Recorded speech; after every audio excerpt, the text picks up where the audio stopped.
Haemoglobin is made from haem and globin. Haem is further made up of iron and प्रोटोपॉर्फिरिन।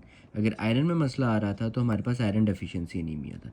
अब अगर globin level पे मसला आएगा तो पेशेंट को थैलेसीमिया होगा। नॉर्मल ग्लोबिन चेन यानी HbA जो हीमोग्लोबिन एडल्ट्स में होता है वो 2 अल्फ़ा और 2 बीटा चेन से मिलकर बना होता है।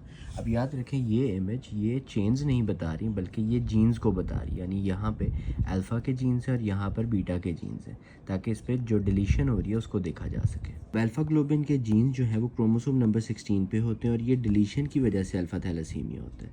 अब टोटल 4 अल्फ़ा ग्लोबिन जीन्स होंगे, अगर एक डिलीट होता है it is silent carrier, normal CBC होगी, माइल्ड माइक्रोसाइटोसिस हो सकती है। अगर 2 डिलीशन हो जाती हैं तो ये अल्फ़ा थैलेसीमिया ट्रेट होगा, जिसमें सिस ट्रेट जो है वो ट्रांस से ज़्यादा सवियर होगा, माइल्ड माइक्रोसाइटोसिस हो सकती है, हाइपोक्रोमिया हो सकता है और इसको अक्सर हम आयरन डेफिशिएंसी एनीमिया के साथ कंफ्यूज कर सकते हैं। अगर 3 जीन्स की डिलीशन होती है तो ये HbH डिजीज़ है, जिसमें moderate to severe haemolytic anaemia, splenomegaly, jaundice होगा और पेशेंट में हाइंस बॉडी होगी।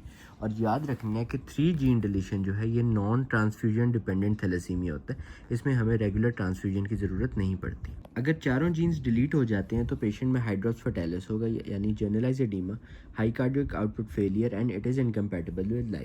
Patient will die shortly after birth, but हम इसको इन यूट्रो डिटेक्ट कर सकते हैं, इंट्रा यूट्राइन ट्रांसफ्यूजन कर सकते हैं अंटिल बर्थ, और बाद में ये ट्रांसफ्यूजन डिपेंडेंट थैलेसीमिया बन जाएगा, यानी हमें रेगुलर ट्रांसफ्यूजन करनी पड़ेगी। अल्फा चेन की डिलीशन के बाद एडल्ट्स में बीटा चेन एक्यूमुलेट हो जाएगी और फीटस में गैमा चेन, जिसकी वजह से HbB4 और Hb गैमा 4 यानी Hb बार्ट्स बनना शुरू हो जाएंगे। ये ऑक्सीजन के साथ टाइटली बाउंड होंगे और टिश्यू पे ऑक्सीजन डिलीवर नहीं कर पाएंगे। अब HbH यानी B4 टेट्रामर्स अनस्टेबल होते हैं और इनकी ऑक्सीडेशन हो जाती है, जिसकी वजह से HbH प्रेसिपिटेट कर जाता है इनसाइड द RBCs और ये क्लम्पिंग शुरू कर देता है। यहाँ पर इसके क्लम्प्स बन जाएंगे जिसको हम हाइंस बॉडी कहते हैं, जो कि कुछ इस तरह की दिखती है। स्प्लीनिक मैक्रोफेजेस इन इंक्लूजन्स को रिमूव करेंगे। ये मैक्रोफेजेस यहाँ से बाइट करेंगे और ये हिस्सा रिमूव कर देंगे, जिसकी वजह से बाइट सेल्स बनने लग पड़ेंगे। ये कुछ इस तरह के दिखते हैं।